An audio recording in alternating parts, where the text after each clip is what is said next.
11월, 4월에만 코스닥에 투자를 했다. 그럼 그 1억 원이 지금 얼마가 되었을까요? 10억? 거의 맞았어요. 개인들이 겉버스를 많이 매수할 때 우리는 시장 지수를 매수를 하고요. 이 전략이 기가 막히더라고요. 정말 잘 먹혀요. 네. 펀드 투자를 안 하는 분들한테 네. 뭔가 하고 싶은 말이 있나요? 펀드 투자를 내 확률이 너무 높아입니다. 네, 그죠. 네네. 근데 대부분 투자자들은 그냥 원숭이는 닭보다 못한다고 보면 돼요, 그냥. 네. 삼성전자는 아주 심플해요. 하락 추세잖아요, 딱 보면. 근데 그들은 안 살 거예요. 빠이.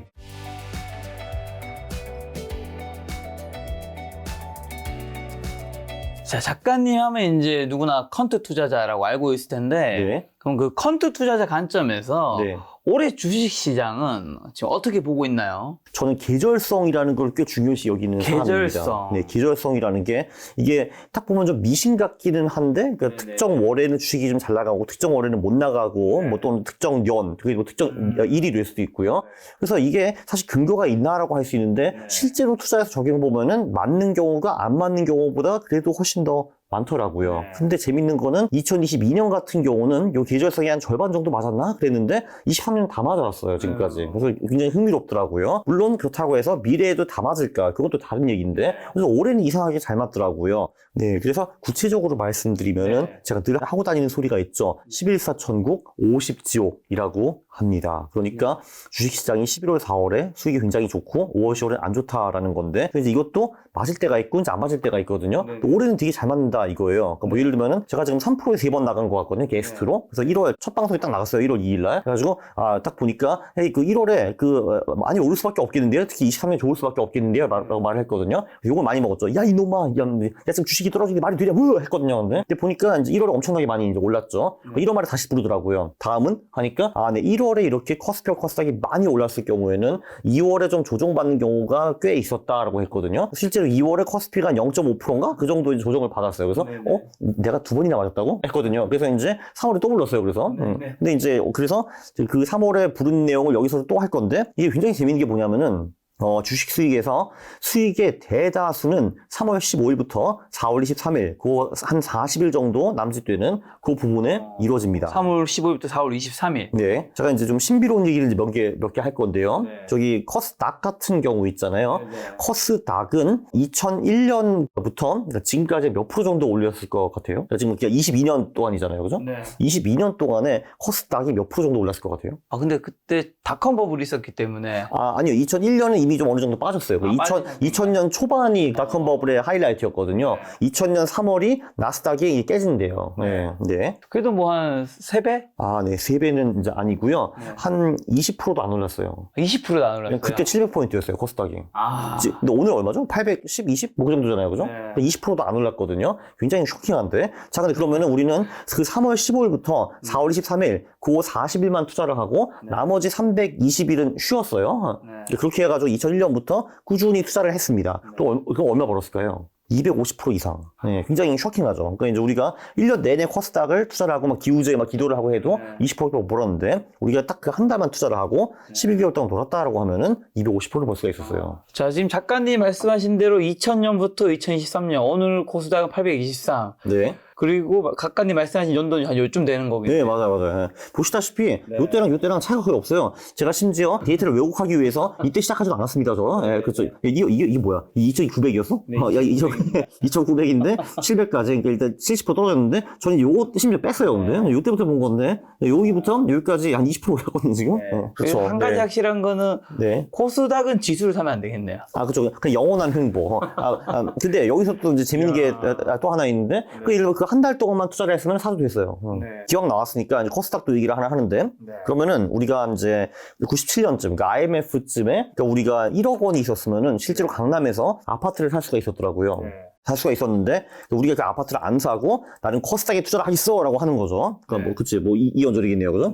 자, 근데 그러면은 여기서 우리가 11월, 4월에만 코스닥에 투자를 했다. 그럼 그 1억 원이 지금 얼마가 되었을까요? 그 이후로도 11월, 4월까지만요. 11월, 4월 투자하고 5월, 10월 투자 안 하고 그 다음에 또 11월, 4월 투자하고 5월, 10월 투자 안 하고 이거 있잖아요. 이거 반복했으면은 그 1억 원이 지금 얼마가 되었을까요? 10억? 거의 맞았어요. 8억이거든요. 8억 정도 되는데, 그럼 반대로. 그럼 우리가 5월, 10월에만 투자하고, 그 투자 안 하다가 다음에 5월, 10월에 투자하고, 그 다음에 5월, 10월 투자하고 해가지고, 25년 동안 투자를 했다면은 그 1억이 얼마가 되었을까요? 2천만 원? 3천만 원? 아니요, 800만 원. 네, 정확히 100배의 차이가 납니다. 네. 그래서 저는 이제 특히 커스닥 같은 경우는 5월, 10월은 진짜 피하는 게 좋고요. 지금 말씀하신 건 그러면 뭐 11월 사고 5월, 10월 지수를 샀을 때 경우를 맞아요. 네. 근데 아시다시피 지수가 그 정도면은 개별주는 뭐 그렇게 대단히 훌륭하지 않거든요, 사실. 지수가 90% 떨어지는데 뭐 개별주가 뭐 잘 되어 있어요, 이게. 그리고 커스피는 그 정도는 아니에요. 커스피도 11월, 4월에 투자해서 쭉 갔으면은 8억이 됐고 5월, 10월에 투자해서 한 3천원 정도 나왔어요. 3천만 원 정도. 네, 그렇더라고요. 얘는 그래도 우상향하는 모습이잖아요. 그래도 어느 정도 그래도. 네. 그렇죠. 이날부터 보면은. 그런데 얘도 보면은 되게 재밌었던 게 그 3월 15일부터 4월 23일까지 나오는 이제 고수익이 1년 전체 수익과 거의 비슷해요. 그러니까 이제 그 한 달을 빼면은 그냥 수익률이 그냥 빵이에요, 그냥 거의. 네. 그게 신기하더라고요, 진짜. 네. 자, 그러면 지금 중요한 거는 3월 15일부터 4월 23일에 코스피 코스닥이 최고의 한 달이다. 최고의 수익을 가져다준다고 그죠. 얘기해 주셨는데 네. 그럼 이게 올해도 적용되는 것이냐? 왜냐하면 지금 3월 24일이란 말이죠. 아직 그러니까- 많이 남았죠, 지금 4월 23일이면. 그러게. 그래서 저를 이제 3월 초에 부르셨으면 참 좋았을 거긴 하지만, 네. 근데 올해 가는데 되게 웃긴 게, 네, 아니, 올해도 저랑 약속한 듯 3월 14일에 저점을 찍고 올라가고 있어요. 되게 신기하더라고요, 진짜. 네. 이날이 저점이었나요? 네, 14일이 저점이었어요. 되게 신기하더라고요. 네. 네. 그래서 이제, 네. 올라간다는 건가요, 앞으로? 지금 올해는 놀랍게도 계절성이 너무나 잘 맞기 때문에 네. 갑자기 제가 여기 나왔다 이제 틀렸어 하지 않을 거거든요. 네. 그래서 올해는 4월 23일까지 오를 확률이 아무래도 높죠. 그냥 올해는 계절성이 잘 먹히는 해니까. 네. 그러니까 안 먹히는 일도 꽤 있어요. 근데 올해는 잘 먹혀요, 확실히. 네. 그러면 지금 어쨌든 작가님 말씀 따르면 작가님이 올해 1월, 네. 2월까지 잘 맞췄던 거죠? 그쵸. 그리고 일단 3월 15일부터 4월 23일인데 지금 3월 24일이니까 지금까지 맞았어요, 일단. 네. 그래서. 네. 이번에도 맞으면 이제 거의 약간 3번 연속. 아, 그쵸. 네. 저도 3번 연속 맞는 경우가 별로 없는데, 네. 저도 제가 좀 당황하고 있죠, 사실은. 네. 이번에도 근데 고라하면서. 계절성이 맞으니까 잘 맞을 거라 좀 보고 계시겠네요? 올해는 잘 되는 편이니까, 네. 갑자기 틀어지는 것보다는 그럭저럭 뭐 맞을 거라고 생각하는 게 합리적이죠, 그래도. 네. 작가님 같은 경우 지금 주식 매수를 하고 있겠네요? 네, 그래서 이제 3월 중순에, 그래서 저는 이제 지수로 들어갔어요. 이제 커스피와 커스닥 지수로 들어갔고, 이게 왜 그러냐면 이제 그 개별주를 살려고 하는데, 저는 주로 소형주를 하기 때문에, 그 4분기 데이터가 3월 말일이 돼야 나오거든요. 3월 31일 그 언저리에. 그래서 그때 이제 좀 나머지 돈으로 이제 개별주 좀 사서 3주 동안 보유를 하려고요. 네. 오래 가져갈 건 아니죠, 이거는. 네. 그럼 최근에 혹시 주식 운영할 때는 어떤 쪽 고민하고 계세요? 고민 하나도 안 하고 있고요. 그냥 그쵸. 이제 그냥 그 3월 말에 지표들이 나와가지고 내가 사고 싶은 성장주들이 나와서 그걸 이제 들어가면 됩니다. 저는. 네. 전 고민 안 해요. 근데 이제 네. 다른 방송에서 보니까 올해 네. 주식이 오를 가능성이 90%라고 말씀하셨던데. 그게 이제 1월이었거든요. 근데 그래서 이제 1월에는 이제 요 계절성뿐만이 아니라 몇 개 다른 팩터들이 있었어요. 그러니까 예를 들면은 그 미국에서 중간선거. 선거를 네. 하면은 그 다음 해에 그 주식이 떨어진 게 2차 세계대전 후에 한 번도 없었고요. 특히 상반기에는 단 한 번도 떨어진 적이 없었어요. 네. 이제 이유가 이제 두 가지가 있다라고 이제 주로 말을 많이 하는데, 그 첫 번째는 그 일단 레임덕이 온다. 그러니까 이제 대통령이 된 다음에 이런저런 약속을 많이 했는데 대부분 못 지키니까 사람들이 실망을 해서 중간 선거 때는 야당을 많이 뽑아주더라고요. 그래서 이번에도 하원이 갈렸어요. 이제 하원이 이제 공화당으로 바뀌었고 이제 상원과 대통령만 민주당이 유지하고 있어가지고 대통령의 힘이 많이 떨어졌죠. 근데 그러면은 대통령이 할 수 있는 게 별로 없잖아요. 제가 뭐 하려고 하면은 의회에서 할 테니까 이제 하기 때문에 대통령이 할 수가 있는 게 별로 없기 때문에 레임덕이 오고 그거를 시장이 굉장히 좋아한다라는 거예요. 램도 그런 거 시장이 좋아한다고요? 예, 좋아한다고요. 왜냐면은, 왜요? 왜냐면 이게 시장이 제일 싫어하는 게 불확실성이거든요. 그게 정치적이든 경제적이든. 그러니까 이제 뭔가 가늠할 수 없고 이제 불안한 일이 생기면은 시장이 떨어지거든요. 근데 그러면은 정치적으로 가장 불안할 때가 언제냐 하면은 대통령 1년차, 2년차라는 거예요. 왜냐면 그때는 대통령의 파워도 좀 세고, 그리고 이 사람이 이제 새 사람이기 때문에 그러니까 이 새 인간이 도대체 뭔 짓을 할지 감을 잡기가 굉장히 어렵거든요. 왜냐면 그 대통령 되기 전에 한 말이랑 실제로 후에 행동이 다르기 때문에 불안하다는 거죠. 근데 중간 선거가 딱 끝나면은 얘는 더 이상 이제 할 수 있는 게 별로 없기 때문에 그냥 자기 오른다 이거죠. 왜냐면 불확실성이 제거가 됐기 때문에. 그리고 이제 두 번째 이유는 제가 이제 그 금리 사이클을 좀 보니까 대부분의 경우 이게 우연일 수도 있지만 저는 우연이 아니라고 보는 게 중간 선거 이른 해까지 금리가 보통 미국에서 이제 많이 올라가고 그 다음 해부터는 횡보하거나 금리를 낮춘 경우가 좀 많았더라고요. 매번 그렇진 않지만 그 대다수 그래 왔고 이번 사이클도 똑같아요. 왜냐면 작년에 금리가 엄청나게 올랐잖아요. 중간 선거 있는 해에. 그리고 이제 올해는 그게 이제 어디가 터미널 레이트냐 그리고 이제 언제부터 떨어지기 시작하냐 이런 게 우리의 토픽이잖아요. 그래서 이번 사이클도 타이밍도 얼추 맞아요, 그게. 네, 근데 그것도 그럴 수밖에 없는 게 중간선거 끝나면 당장 그 다음 대선을 고민을 해야 되는데 대선에서 이기려면은 당연히 국민들이 해피해야 되고 돈도 좀 있어야 되고 그래서 이제 돈도 좀 풀어주고 금리도 낮추고 이제 주식시장을 좀 부스팅하는 그런 역할이 분명히 좀 있는 것 같습니다. 네. 그래야지 다시 여당이 뽑힐 거 아니에요. 네. 그래서 이제 그런 이유 때문에 중간선거 다음 해에는 2차 세계대전 후에는 미국 같은 경우 한 번도 손실이 난 적이 없기 때문에 그 한국 시장과 미국 시장은 또 아무래도 많이 연동이 되어 있기 때문에 그럼 그거는 한국 시장에도 당연히 유리할 수밖에 없죠. 네. 그리고 이제 그 당시에 그러니까 1월 같은 경우에는 이제 환율도 좀 떨어지기 시작했어요. 이제 환율이 굉장히 높았는데 그럼 이제 환율이 너무 높다라는 거는 세계 경제가 뭐가 좀 안 좋고 리스크를 사람들이 회피한다는 얘기였는데 거기에 이제 처음으로 1월 13일인가 그때 1250원을 밑으로 떨어졌어요. 그래서 이제 그때가 그래서 그것도 이제 굉장히 좋은 타이밍이었고 그리고 이제 저는 그 인간 지표 2개를 봅니다. 인간 지표. 인간 지표 2개요. 네, 2개를 봐요. 그러니까 인간 지표라는 거는요. 그 정말 스마트한 투자자를 따라하는 방법이 있고 네, 그리고 두 번째는 투자를 잘 못하는 사람들을 반대로 하는 방법이 있습니다. 그렇죠? 네, 반대로 하는 방법이 있는데 당시 1월에 그 가장 스마트한 투자자 중에 한 명이 마크 미너비니가 2021년 11월에 매도를 늦췄는데 23년 1월에 다시 와가지고 매수라고 했거든요. 그래서 이제 그때 그것도 굉장히 페이버블 했죠. 그래서 그때 올해 오를 확률이 90% 이상이다라고 했습니다. 그리고 그때 미너비니뿐만이 아니라 딴 몇 분도 이제 오른다라고 했거든요. 그래서 그런 거를 좀 참조를 했습니다. 네. 그리고 이제 그 두 번째 지표, 소위 좀 투자를 잘 못하시는 분의 반대로 가는 또 이제 노하우가 또 하나 있거든요. 뭐죠? 한국에서 투자를 잘 못하시는 분들이 많이 사는 그 상품이 뭐라고 생각을 하세요? 저기 주식이나 ETF 중에서? 혹시 인버스인가요? 맞아요. 네네. 근데 인버스인데, 그것도 그 인버스 중에서 고버스가 있습니다. 그죠? 고버스가 있는데요. 이제 그 고버스를 하는 개인의 경우, 그 개인이 대단히 훌륭한 투자자일 가능성이 좀 적기는 합니다, 사실은. 왜냐면은 상식적으로 생각해보면은, 고버스라는 상품이라는 게 사실 장기적으로 돈을 벌 수가 없어요. 왜냐면 주식이 우상향 하잖아요, 장기적으로. 그렇죠. 네. 그러니까 이제 얘는 이제 반대로 가는데 심지어 2배거든요. 그러니까 얘가 지금 보면은 10,000원에서 쭉쭉 떨어져가지고 이때 한번 좋았어요, 코로나 때. 그리고 쭉 내려가서 지금 최저 1,800원을 찍고 그나마 그 후에 이제 장이 부진해가지고 2,900원까지는 왔는데 얘 근데 결국은 1,000원, 100원 갈 겁니다, 결국은. 그럼 이제 아마 또 여기 역스플릿을 해가지고 이제 숫자를 위로 올리겠지. 그렇게 할 것 같은데. 그러니까 이거를 장기 투자하는 사람은 진짜 바보 맞고요, 일단은. 일단 그거는 바보고 확실히. 근데 그럼 이걸로 돈을 언제 벌 수 있는가? 이건 타이밍을 잘 맞춰야 돼요. 한마디로 그 큰 하락장이 오기 전에 사가지고 그때 버는 건데. 근데 솔직히 개인이 그 하락장 타이밍을 얼마나 잘 맞추겠냐고. 못 맞출 거 아니야, 당연히. 근데. 그래서 오히려 반대로 개인들이 곱버스를 많이 매수할 때 우리는 시장 지수를 매수를 하고요. 왜냐면 이제 그들이 하락장에 베팅했다는 거는 우리는 상승장에 베팅을 하는 거고, 그리고 개인들이 곱버스를 많이 판다라는 거는 이제 상승장을 이제 기대한다는 거잖아요. 그때 우리는 인버스를 사는 거예요. 이 전략이 기가 막히더라고요. 정말 잘 막혀요. 네. 그게 잘 맞아 떨어졌다. 네. 그래서 그때 1월까지만 해도 그것도 매수 시그널이 있었어요. 그래서 제가 그때 90% 이상이다라고 했거든요. 근데 지금 3월에 와서는 그 확률이 좀 떨어졌어요, 안타깝게도. 네. 그 이유가 이제 뭐냐 하면은, 일단 그 투자의 고수들이 그 매도로 돌아섰어요. 예. 이제 이 투자의 고수들이라는 분들은 또 되게 재밌는 게 트위터에 거의 경쟁적으로 글을 계속 올려요. 그러니까 본인이 생각하는 거에 대해서. 그래서 이제 저는 그걸 보고, 땡큐. 고수 이렇게 생각하고 있고, 하고. 그래, 너는 나보다 투자 잘하잖아. 내가 너 뭐라고 하는지 유심히 보겠어. 라고 해요. 보고 있는데, 그 보는 사람들은 주로 누구냐 하면은, 미국의 US 인베스팅 챔피언십이라는 대회가 있어요. 거기서 이제 실제로 돈을 가져와서 1년 동안 그 돈을 불린 다음에 거기서 가장 많이 불리는 사람이 우승하는 그런 대회거든요. 그래서 실제로 거기 우승하신 분들은 투자를 대단히 잘하시는 분들이에요. 그러니까 그 1년 우연이 아니냐라고 하시는데 솔직히 근데 우연으로 300%, 500%, 800% 벌 수 있어요? 어렵잖아요, 사실. 그리고 이게 예를 들면 그 대회에서 2번, 3번 우승하신 분들도 계세요.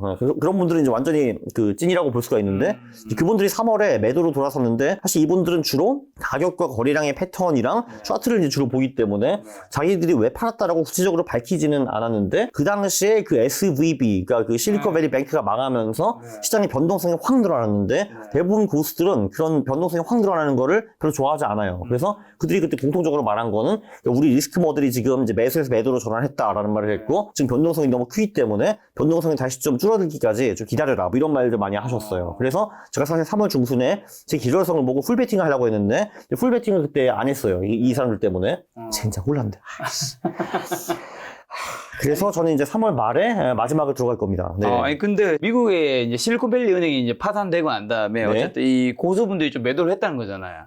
그렇죠. 맞아요. 그리고 이제 어떻게 아까 말씀해 주신 거는 3월 10 며칠에서 4월 23일까지가 이제 수익률이 좋다고. 둘 중에서는 작가님은 후자를 선택한다는 건가요? 그렇죠. 그래서 이게 사실 이제 두 개가 네. 상반된 얘기잖아요. 3월 10일, 4월 10일은 굉장히 좋다. 그러나 고수들은 매도를 외쳤다라는 거잖아요. 네. 그럴 경우에 저는 이제 그 두 개가 다 일치했으면 저는 큰 포지션을 들어갔을 텐데 그 두 개 중에 하나만 맞으니까 저는 포지션을 줄였습니다. 그러니까 사실 투자할 때 이게 중요한 것 같아요. 그러니까 뭔가 투자하는 기준이 있으실 거 아니에요. 그럼 기준이 딱 한 개만은 아닐 거거든요, 그게. 그럼 기준이 예를 들면 10개가 있잖아요. 그 10개 중에서 내가 보기 8개, 9개가 지금 맞아.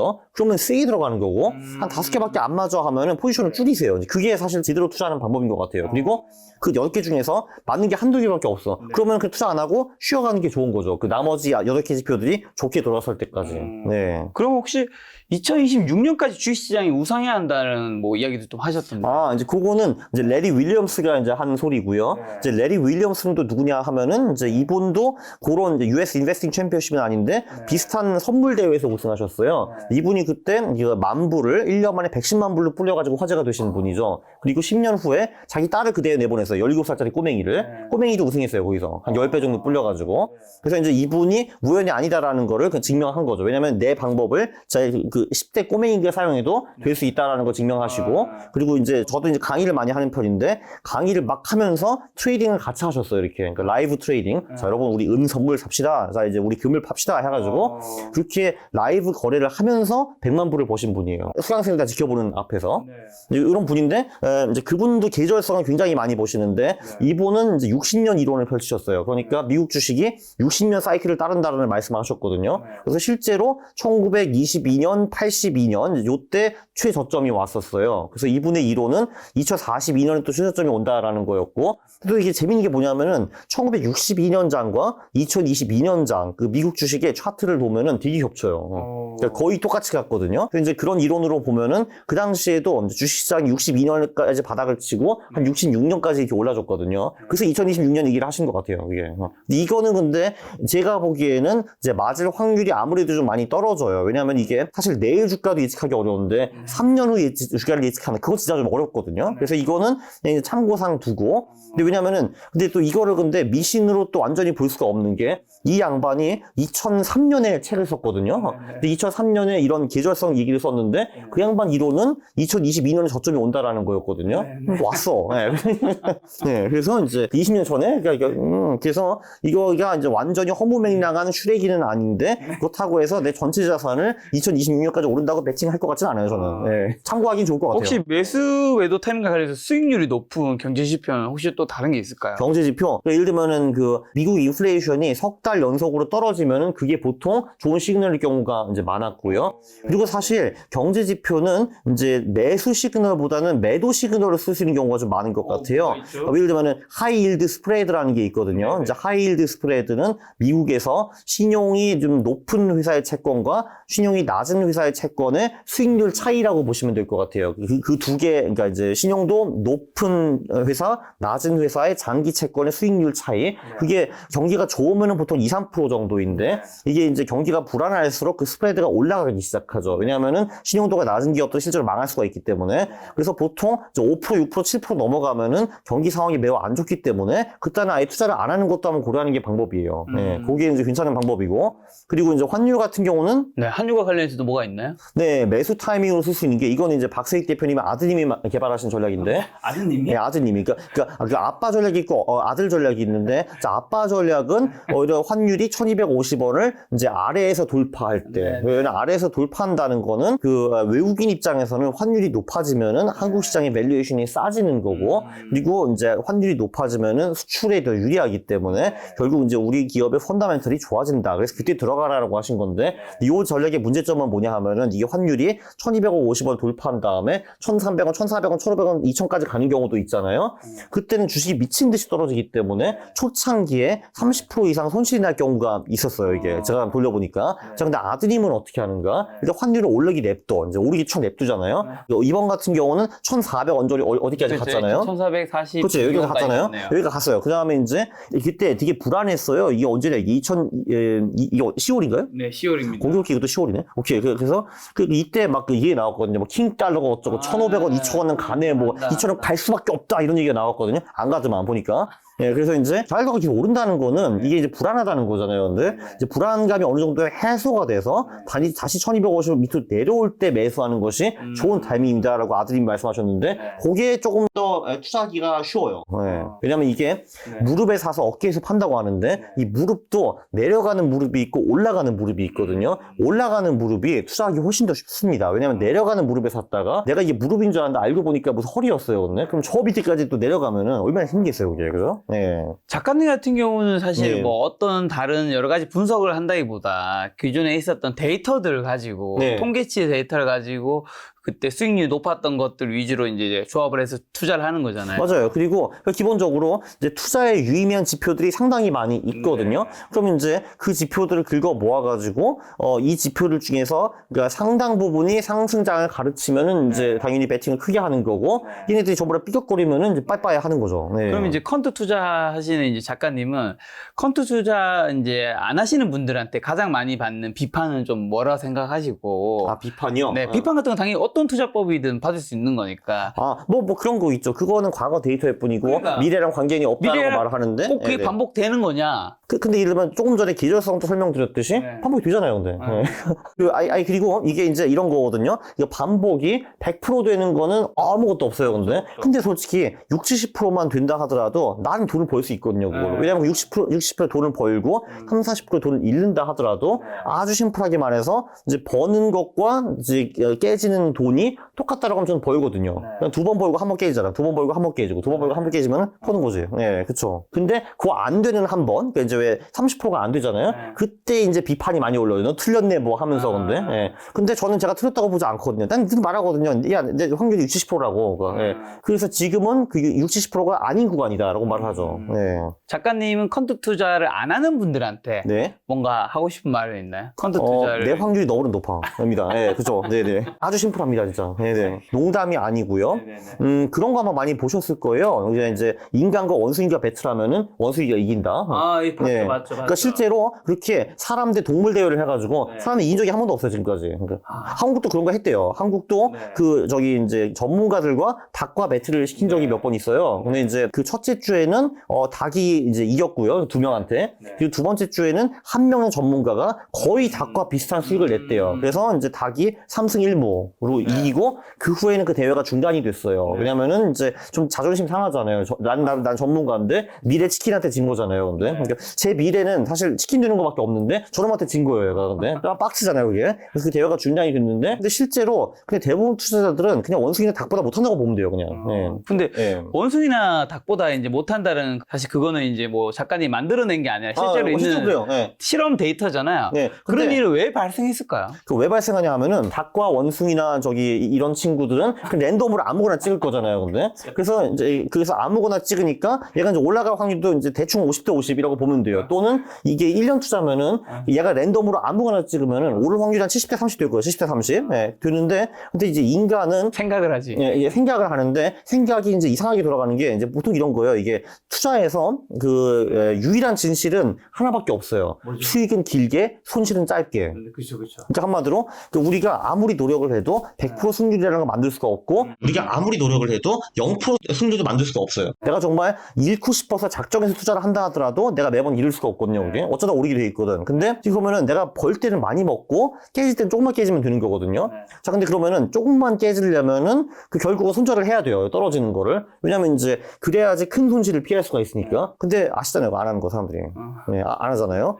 자, 근데 그러면은 수익은 길게 가져갈 때는 되는 놈은 이제 2배, 3배, 5배 오르게 냅둬가지고 그걸 먹어야 되거든요. 근데 그거를 또 못해요. 왜냐면 대부분 사람들은 10%, 20% 오르면은 수익이 다시 사라질까봐 조급해가지고 팔아버리거든요. 그래서 대부분 사람들은 수익은 짧게, 손실은 길게를 몸소 아주 실현을 하기 때문에 당연히 돈을 못 벌지, 이게. 네. 근데 그 원숭이나 닭은 그런 고민을 안 하거든요. 그냥 사잖아, 일단. 네, 그쵸. 그래서 원숭이나 닭은 그래도 뭐 수익은 평균, 손실은 평균 정도는 가거든요. 근데 우리는 수익은 짧게, 손실은 길게 가잖아요. 당연히 원숭이가 나한테 이기죠, 그거. 네, 그쵸. 제가 저희 촬영장에 네. 이제 오래한 강아지를 키우는데 있는데 네? 한번 실험을 해봐야 아, 되겠어요. 여기 한번 보여드릴까요? 아니 괜찮아요. 여기 있는데. 아니 실험으로 얘가 한번 고르는 한번 종목이랑 작가님 고르는 종목, 제가 고르는 종목으로. 그거 해봐야겠다. 그거 재밌겠다고. 재밌겠다고. 자, 그럼 혹시 어. 퀀트 관점에서 네. 삼성전자 예. 뭐 매수 타이밍이라든가 뭐 어떻게 볼 수 있는 게 좀 있나요? 그 개별주를 어떻게 매도하냐에 대해서도 많은 책들이 쓰여 있고, 예를 들면 조금 전에 제가 언급한 뭐 미너빈이라는 사람도 책을 썼고요. 그리고 미너빈의 정신적 지주라는 사람이 있는데 그게 윌리엄 오닐이에요. 근데 다 책을 쓰셔가지고 여러분 뭘 봐야 됩니다라고 다 써놨거든요. 근데 저는 근데 정말 이제 이해가 안 되는 게 아니 도대체 돈을 떼돈으로 버신 분들이 본인들의 방법을 전부 다 공개를 했는데 왜 그 책을 보고 따라할 생각을 하지? 왜 그 본인의 머리로 투자를 하냐 이거예요. 근데 본인이 뭘 안다고. 근데 그게 정말 이해가 안 되더라고요. 예. 손흥민이 와가지고 저한테 축구를 가르치는 거예요. 근데 그럼 제가 축구에서 중간 정도 하려면 그 양반이 시키는 거 따라하면 될 거 아니에요. 근데 이제 꼭 이제 그 주식 투자자들은 나 혼자서 저 앞에 마당에 나가가지고 축구 연습을 하는 거예요. 근데 그거 해봤자 뭐예요. 근데 예. 저 손흥민을 따라하는 것이 한 100배 더 빠를 텐데 효율이. 예. 그래서 이제 그런 것들을 빙의해가지고 예를 들면 뭐 이제 지금 그들이 2차전을 샀을까 안 샀을까 그런 고민을 할 수가 있죠, 당연히. 네. 예. 아, 삼성전자는 일단 이게 아주 심플해요. 하락 추세전에 딱 보면은 근데 그들은 안 살 거예요. 빠이. 예. 네, 이건 되게 심플하네요. 예. 그냥 하락 추세 이거 끝. 네. 예. 언제 사요? 네? 언제 사냐? 보통 이제 그들은 일단 상승을 이렇게 한 다음에 이렇게 좀 쉬어가는 이제 소위 이제 횡보장 패턴이 좀 나와요. 그 횡보를 하다가 한 4주 이상 횡보하다가 다시 돌파할 때 그때 들어갑니다. 네, 그때 들어가요. 네. 그럼 미국에 이제 SPY랑 QQQ 있잖아요. 네. 미국의 S&P 500이랑 이제 예. 나스닥 추정한 지수인데 네. 요건 수익률이 어느 게 더 좋고 어느 걸 추천하시는지랑 그다음에 혹시 요것보다 네. 더 좋은 네네. ETF도 있는지. 그 스파이와 그 QQQ 같은 경우 중에서는 저는 스파이가 좀 더 낫다고 봐요. 왜냐면은 그 장기적으로 볼 때 스파이와 QQQ의 수익률은 거의 비슷해요. 그러니까 2000년부터 한 연봉이 한 6%인가? 뭐 그 정도 나온 것 같고요, 둘 다. 근데 이제 문제는 깨질 때는 스파이가 제일 많이 깨졌을 때가 50% 깨졌고 QQQ가 80% 정도 깨졌거든요. 네, 그래서 이제 QQQ와 스파이의 수익률은 비슷한데 변동성은 스파이가 덜하다라고 이제 볼 수가 있어요. 그러면은 그렇게 스파이나 QQQ를 장기 보유해가지고 소위 전벌을 하는 거 추천하는가? 그거는 아니고요. 미국에서 잘 먹히는 지표는 10개월 이동평균이라는 것이 있어요. 10개월 이동평균. 그래서 이제 스파이와 QQQ가 10개월 이동평균보다 높을 때만 사고 낮을 때는 팔아버리면은 그 최대 손실이 15% 줄어버려요. 네, 50%가 아니라 이제 15% 줄여버려요. 그래서 그건 상당히 유력한 방법입니다. 네. 그때만 스파이와 QQQ를 보유하는 거. 10개월 이동평균 기준으로. 네. 누군가는 이런 이제 지수를 꾸준히 모아가는 걸 추천하기도 하는데 그건 별로 추천한 방식 아닌가요? 그거는 이제 정신 건강 안 좋죠. 할 수는 있어요. 할 수는 있는데 정신 건강이 너무 안 좋죠. 워렌 버핏은 그런 얘기 하지 않았나요? 그분은 돈이 워낙 많아가지고 생각할 수가 없잖아요. 그러니까 지가 못하는 거 가지고 이제 그 여우가 포도 보면서 근데 마켓 타이밍 그런 거 필요 없어 이렇게 하는 거 똑같은 거예요. 이게. 그러니까 그분은 불쌍한 사람이죠. 돈이 많아서 진짜 움직이지도 못하잖아요. 이게. 근데 이제 우리 같은 이제 가난뱅이들은 그 스파이나 QQ 같은 거 몇백 원씩 사고 팔아도 티도 안 나거든요. 그거. 네. 근데 이제 그분은 그게 좀 어렵죠. 네, 우리 형님은, 할아버님은, 네네. 워렌 버핏 존경은 하시죠? 존경하죠. 아니, 그리고 이분이 진짜 돈이 별로 없었던 가난뱅이 시절에는 진짜 수익률이 50% 미친 듯이 났어요. 1950년대 이때 보면은. 근데 지금 봐봐요. 지금 10%밖에 못 벌잖아요. 이 불쌍하신 분이. 이 어마어마한 투자 실력인데도 불구하고 돈이 너무 많아가지고 연봉이 10%밖에 못 버는 거예요, 지금. 불쌍해, 진짜. 네. 그래서 조금 전에 또 하나 질문 하셨는데, 그거 말고 또 좋은 게 있냐라고 하셨는데, 모트라는 ETF가 있어요. MOAT. 그게 이제 영어로 이제 해자라는 뜻이거든요. 경제적 해자라는 뜻이에요. 이제 해자라는 거는 옛날에 그 중세시대 성이 있었고, 그 성 들어가기 어렵게, 거기 막 그 그러니까 물 같은 거 이제 만들어 놓잖아요. 거기 악어 넣고, 뭐. 네, 맞아요. 악어도 좀 넣고, 그렇죠. 그런 걸 했는데, 이제, 워렌 버핏이 그 경제적 해자라는 단어를 많이 써요. 한마디로, 이제 그 장기적인 경쟁 우위가 있는 기업을 이제 표시하기 위해서 그 모트라는 단어를 썼는데, 이제 그 모트가 있는 기업들만 사는 이제 그런 거를 모아놓은 ETF가 있는데, ETF 이름도 모트예요. MOAT. 네. 그러니까 뭐 정확히 말하면 머닝스타 뭐 어쩌고 저쩌고 무슨 ETF이긴 한데, 그냥 모트라고 찾아보시면 나와요. 그리고 이것도 지금 그 AUM이 7조가 넘더라고요. 이제 70억 불이 넘어가지고. 근데 이제 사실 ETF 중에서 그런 주장을 하는 ETF들이 많아요. 나는 지수보다 좀 더 좋은 주식을 찾을 수 있는 ETF야라고 주장을 하는 경우가 많거든요. 실제로 못하는 경우가 많아요. 근데 그 중에서. 근데 모트는 실제로 10년 전부터 존재를 하면서 스파이보다 좀 더 높은 수익을 냈어요. 네. 그래서 이제 이거는 그래도 이거는 좀 말이 된다라고 이제 저는 보고 있죠. 네. 그럼 혹시 지금 같은 경기 침체기의 투자 전략은 좀 어떻게 하면 좋을까요? 경기 침체기는 저한테는 별로 이제 중요하지는 않고 이제 5월, 10월이 온다는 게 저한테 중요해요. 그러니까 5월, 10월이 온다는 거는 저한테 굉장히 이제 좀 불편한 상황이죠. 왜냐하면 제가 6개월 동안에 돈을 많이 못 벌 거기 때문에 그건 좀 슬픈데 몇 가지 전략들이 근데 있습니다. 저도 뭐 짤짤이를 해야 되니까 이게 일단 그러니까 아예 귀찮다 하시는 분들은 자산 배분을 할 수가 있습니다. 그냥 이제 주식, 채권, 금을 깔아놓고 그냥 이제 그거만 6개월 동안 보유하는 방법이 하나 있고요. 그리고 조금 전에 말씀드린 곧버스 개인 반대 전략이라는 것이 또 있습니다. 여기서 이제 뭘 보셔야 하냐 하면은 최근 3일, 5일, 10일, 20일, 50일 동안에 그 개인이 순매수를 했다라고 하면은 이제 그럼 그들이 하락장에 베팅하는 거니까 우리는 코스피 또는 코스닥 지수에 베팅을 하면 되고요. 그리고 반대로 최근 3일, 5일, 10일, 20일, 50일 기준으로 그들이 팔았다라고 하면은 개인들이 팔면은 그들이 상승장을 예측하는 거니까 우리는 인버스에 베팅을 하면은 되는 겁니다. 네. 그리고 이제 5월, 10월에는 코스닥의 수익률이 정말 너무너무 안 좋아가지고 요번에 인버스 조금 들어갈 것 같아요. 코스닥 인버스로. 코스피는 5월, 10월에도 돈을 버는 경우가 그래도 꽤 있는데 코스닥은 별로 없었거든요. 그래서 이제 그쪽도 좀 생각을 하고 있는데 코스피의 경우 이제 4월에 평균적으로 한 5% 정도 올라요. 지수가. 근데 코스피가 정말 강하게 오를 경우 그러니까 10% 이상 오를 경우에는 그때는 그 모멘텀이 그 다음에 5월, 10월에도 지속이 되더라고요. 그래서 이제 4월도 좀 보고서 만약에 4월 장이 정말 좋다라고 하면은 저는 이제 5월, 10월에 코스피 이런 것도 좀 할 겁니다. 네. 네, 그런 전략들이 좀 있고요. 저는 이제 5월, 10월에는 솔직히 돈을 많이 벌다기보다는 그냥 이제 자산을 주로 지켜가고 용돈 정도만 벌었으면 좋겠다는 소박한 마음으로 투자를 하고 있고 수익은 늘 11월, 4월에 노립니다, 저는. 네. 자, 또 최근에 이제 주식 투자 강한국이 묻고 GPT가 답하다 이제 야, 이건 뭐 인간과 AI가 함께 쓴 투자책인가요? 뭐 제가 썼죠. 제가 전부 다 했는데. 얘가 답변만 한 거예요. 어쨌든 네. 이 챗GPT가 그만큼 관심이 많으셨을 텐데 그러면 챗GPT 기술 좀 어떻게 보시고 최근 4.0도 나왔잖아요. 네, 나왔어요. 네. 앞으로도 계속 주식시장에 돈을 부르는 키워드가 될까요? 아니면 NFT, 뭐 메타버스처럼 이제 버블로 인해서 좀 깔아는 키워드가 될까요? 솔직히 이쪽 관련 주식이 무엇이고 잘 될지는 전 잘 모르겠거든요. 근데 저는 발명 자체로는 인터넷을 능가하는 발명이라고 저는 생각을 합니다. 한마디로 이게 그러니까 인간의 사는 모든 걸 다 바꿀 것 같고요. 물론 그 절대 승자가 챗 GPT가 될지 아니면 거의 뜬금없이 뭐 아마존이나 구글에서 다른 기술을 가져나와가지고 역전을 할지까지는 제가 당연히 이제 모르는 상황이고요. 한마디로 이 기술을 1, 2년 내로 빨리 습득하지 못한 자는 많이 도태가 될 것이고 그러나 반대로 초창기의 기술로 이제 활동을 할 수 있는 사람들은 돈을 아마 많이 벌 것 같습니다. 그래서 이제 요 책 같은 경우도 이제 이게 생산성이 어마어마하게 증가했어요. 이게 제가 4시간 만에 초고를 뽑았고 제가 영어로 뽑았는데 저기 그거를 번역을 한 다음에 번역물을 보면은 좀 불충분한 부분이 보이잖아요. 그럼 추가 질문을 했죠. 그래서 2주 만에 썼어요, 이 책을. 네. 그래서 사실 제가 10년 동안에 한 100권 정도 쓰는 게 목표였는데 저도 목표를 지면서 좀 어려울 수 있겠다 했는데 될 것 같아요. 제 있으니까 이제. 네. 지금은 제가 그 로맨스 소설을 한번 도전을 하고 있습니다. 왜냐면은 야 강원국이 저거를 로맨스 소설 쓸 수 있으면 대단하다라고 생각해가지고 근데 그것도 이미 다 있더라고요. 어떻게 쓰는지.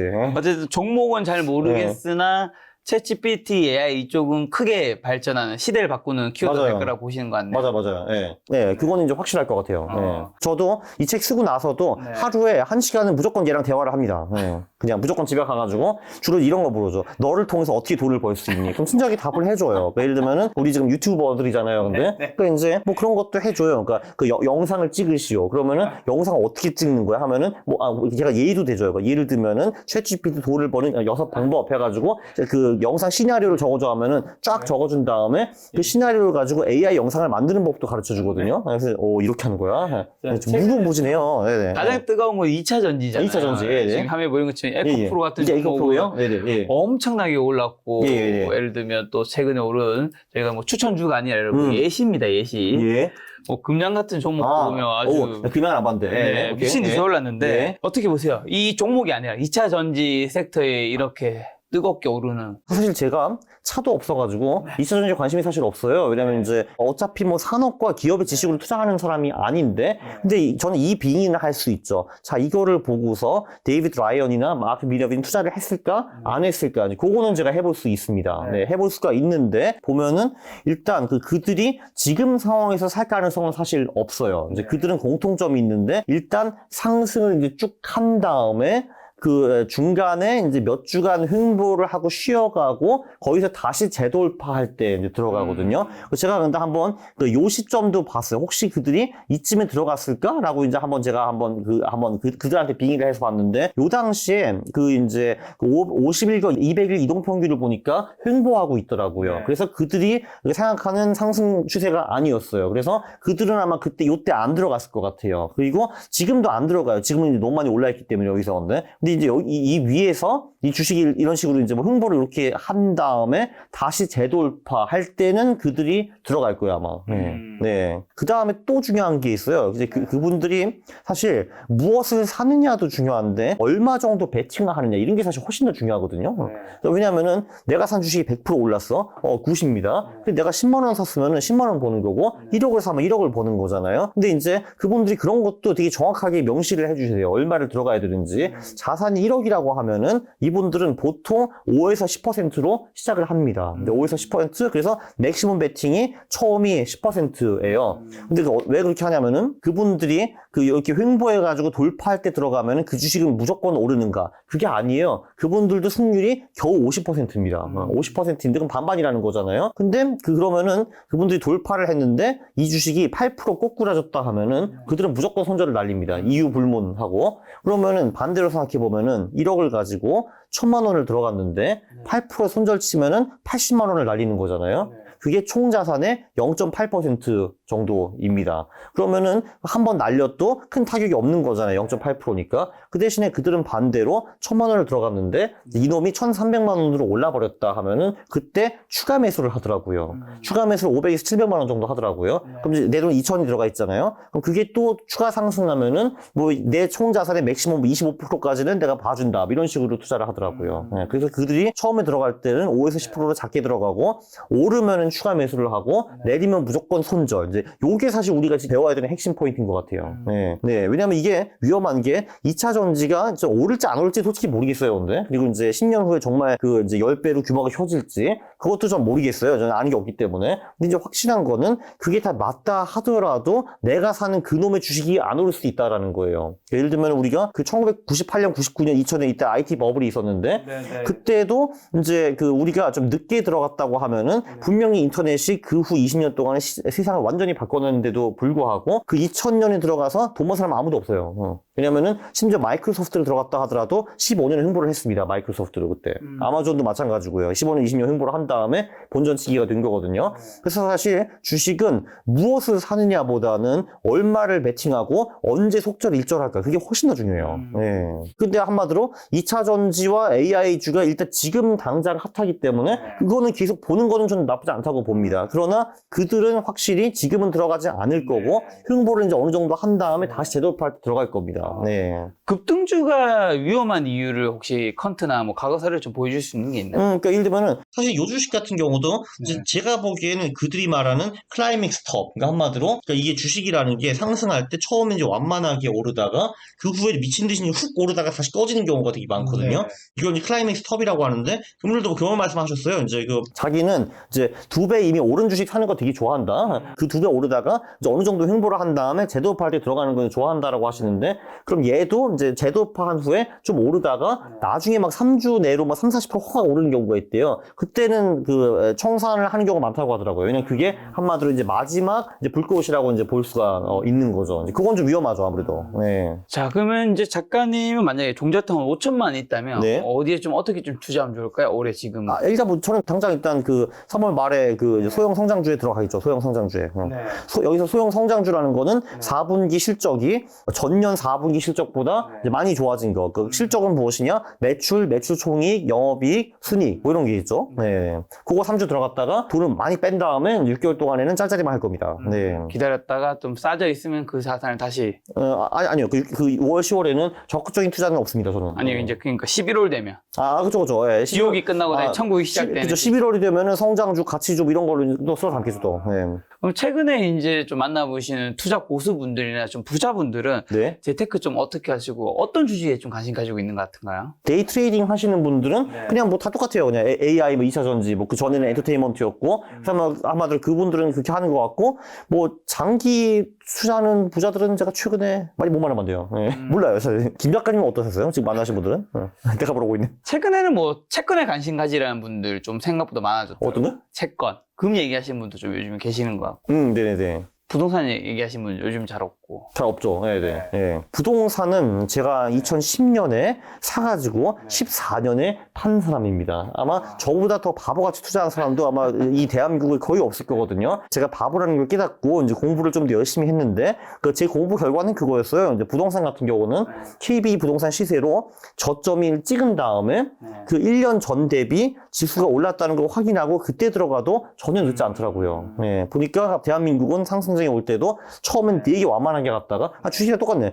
처음엔 되게 완만하게 상승하다가 나중에 이렇게 쭉 이제 가는 경우가 많더라고요. 우리 그거 경험했잖아요. 이제 20년, 21년에 쫙 올라간 거. 네, 그래서 이번에도 크게 다를 거라고 저는 생각을 안 하고 있고 그냥 이제 실제로 지수가 반등하고 1년 전 대비 올랐다. 전 그때 이제 매수를 할 것 같아요. 부동산을. 저도 뼈 아픈 경험이 있습니다. 이렇게 여러분. 네. 주식 같은 경우 요즘에는 이제 뭐 다음 주도주로는 뭐 바이오라든가 네. 뭐 자율주행 우주항공 쪽 얘기하신 분들 간혹 있더라고요. 그게 이제 재밌는 게 뭐냐면은 주도주는 예측하는 게 아니라 실제로 오른 후에 들어가도 늦지 않아요. 예. 그게 이제 저는 중요한 것 같아요. 예. 그 예측하면서 사람들이 천문학적인 돈을 잃는 것 같아요. 예. 그러니까 이제 그 데이비드 라이언 그분이 또 누구냐 하면은 이제 저는 예측하는 사람을 안 믿거든요. 근데 이분은 22년, 23년 놀랍게 다 맞췄어요. 트위터에서. 그러니까 전 세계 최고 리딩방이거든요. 데이비드 라이언이.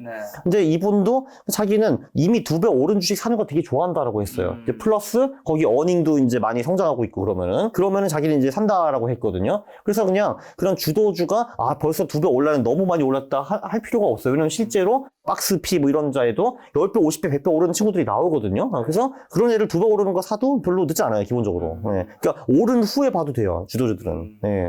그럼 올해 같은 상황에서 좀 수많은 자산 중에서 어떤 자산이 좀 수익률이 좀 높을 수 있을까요? 글쎄, 저는 사실 코인도 좀 봐야 된다고 생각해요. 이제 그 코인 같은 경우도 되게 모멘텀 그 플레이가 가능해가지고. 제가 만든 전략 중에서는 그냥 최저 저점 대비 2배 올랐을 때 매수라는 전략이 있어요. 지금 최저 저점이 제가 알기로는 최근에 2,100만 원인가 뭐 그런 절이거든요. 그래서 저는 이제 4,200되면은 이제 굉장히 관심을 가질 겁니다. 네. 그러면 이제 얼추 상승 추세가 이 컨펌이 됐다라고 보고요. 네, 네. 작가님은 코인 투자를 나쁘게 별로 보시지 않는 편인가 보죠? 코인 투자 좋게 보죠. 돈 버는 거 다 좋게 봅니다. 돈 벌 수 있는 거 다 좋게 보죠. 그래서 저는 사실 이게 절대로 투자자가 그 한 그 자산에 매몰되어 있으면 안 돼요. 왜냐면 세상엔 돈 벌 수 있는 기회가 너무너무 많기 때문에 다 그냥 알아야 됩니다. 제가 보기에는. 뭐 저도 해볼 거 다 해봤어요. 조금 전에 부동산 실패라는 말씀드렸지. 경매도 했지, 주식도 했지, 코인도 했지, 상장 투자했지, 비상장 투자했지. 제 사업도 좀 하나 하고 있고요. 그래서 그냥 돈 되는 거 다 합니다. 저는. 네. 참고로 그게 제일 재밌어요, 저는. 네. 자, 그러면 지금 주식 투자하면서 가장 경계할 행동이랑 시청자분들에게 마지막 투자 조언 한마디만 주신다면? 어차피 저 알아요, 여러분. 여러분 중에서 콘텐츠 투자하는 사람 0.3%밖에 안 된다는 거. 네. 그래서 나머지 99.7%에 대해서 얘기를 해드리면은 손절을 잘하세요. 고수들한테 당신들한테 비결을 묻잖아요. 근데 첫 번째 룰 손절을 잘하라. 두 번째 룰 손절을 잘하라. 세 번째 룰 손절을 잘하라. 이 세 개 룰을 철저하게 지키면은 당신은 살아남을 수 있는 가능성이 있다라고 하더라고요. SA 고타. 네. 그럼 손절을 어떻게 하면 잘할 수 있는지만 좀 마지막 알려주신다면? 그냥 하면 됩니다. 네. 이게 그 태어나서 한 번도 손절을 안 한 사람이 있거든요. 근데 이 모든 게 다 그렇듯이 처음 한 번이 어려운데 두 번째부터는 훨씬 쉽습니다. 그래서 당장 지금 들어가셔가지고 한 마이너스 30% 이상 떨어진 그 놈들 있잖아요. 근데 걔네들 일단 눈 딱 감고 한번 다 정리를 해보세요. 그러면은 일단 마음이 얼마나 편안해지는지를 느끼실 거고, 그리고 이제 분명히 그 미래에도 그런 비슷한 사례가 있을 텐데 그때 이때 마우스 버튼이 나가는 것이 훨씬 더 편해요. 그냥 한 번만 해봐요, 믿고 그냥. 안 하실 거죠. 근데 해봐. 네. 여기서 당신의 인생이 갈립니다. 지금 당장 가서 손절을 누르시면은 당신의 인생이 갈립니다. 네. 알겠습니다. 오늘 작가님 모시고 여러 이야기 들었는데 가장 기억에 남는 건 손절. 우리 계좌에 아직 아마 파란색이 많을 텐데 적당한 손절은 필요하지 않을까라는 생각이 들었습니다. 네. 오늘 만난 손님은 강구 작가님이었습니다. 지금까지 여러분 소중한 시간 함께 해주셔서 정말 감사합니다. 오늘도 김 작가였습니다. 고생 많으셨습니다. 감사합니다.